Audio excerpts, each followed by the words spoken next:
Hello guys, bersama aku lagi SW Khairul dalam rancangan Belakang Pentas by Hear Me Out TV.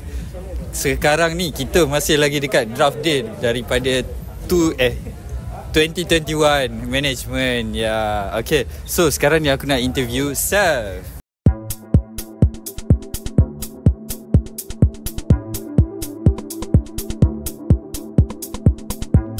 So bro, salam lu. Salam dulu. Okay. So aku nak tanya Seth lah. Hari tu aku ada tengok lah kau announce teaser something macam tu, yang akan ada album terbaru lah. Untuk bila? Next year? Next year, lepas raya akan ada another album.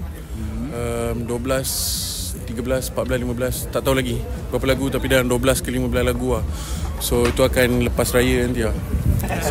So album tu ada featuring artis ya. Boleh bagi sikit lah. Bagilah sikit. Banyak. Kita ada Chronicles, kita ada Abu Bakar Ali, kita ada Neil Noi, kita ada Dinho. Siapa lagi lah? Kita ada SP Sikal. Siapa lagi lah? Ramai betul. Rudin.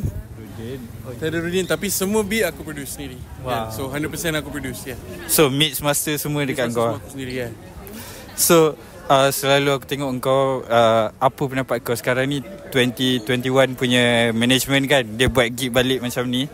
Pendapat kau lah, apa perasaan kau bila datang tadi? Ramai tu. Pendapat aku kan, gigi kecil macam ni, yang small scale, yang tak besar sangat, aku rasa best gila sebab intimate. Sebab kau boleh jumpa kau punya crowd, kau boleh jumpa artis lain. So macam kalau dekat festival besar kita macam nak jumpa orang mana boleh kan, belakang barricade semua. So aku rasa benda-benda macam ni lagi seronok lah. This is where, like masa zaman aku dulu 10 tahun lepas, like this is where hip hop grew on. So show kecil best tu. Aku suka gila. Kau nampak Seth cakap 10 tahun lepas, maknanya dia ni seorang yang legendary kau tahu. Dah tua. So sebabkan Seth adalah seorang yang antara legend lah dalam kita punya scene ni, aku nak tanya pendapat kau tentang hip hop sekarang ni lah. Makin lama makin berkembang ni macam mana? Makin lama makin berkembang, dan makin lama makin banyak sound dan sub-genre of like rap ni dekat Malaysia. So aku rasa benda ni best gila. Ada budak-budak baru buat sound ni, sound tu. So kita sekarang ada macam-macam lauk lah. Dia macam kedai nasi campur sekarang. Kalau dulu macam mungkin lauk tu sikit zaman aku, sekarang dah banyak gila lauk. So macam to the fans, to the audience, to the listeners, korang macam-macam pilihan. Kau boleh dengar apa yang kau suka, dan kau tak suka tak payah dengar pun tak apa. Tapi best gila, budak-budak baru punya music best. Kau dengar kat sini. So untuk semua kau kena support local musician. Okay? Betul, kena support.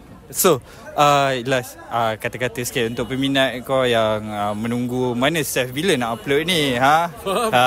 Jangan sidai please. Takkan sidai, jangan risau. Album mesti akan drop je. Pasal aku ada a whole line of merch plan and everything. Ada merchandise semua. Boleh hantar semua merch? Boleh, confirm. InsyaAllah, thank you so much for supporting me until today. Whoever you guys are out there, and keep supporting local hip hop.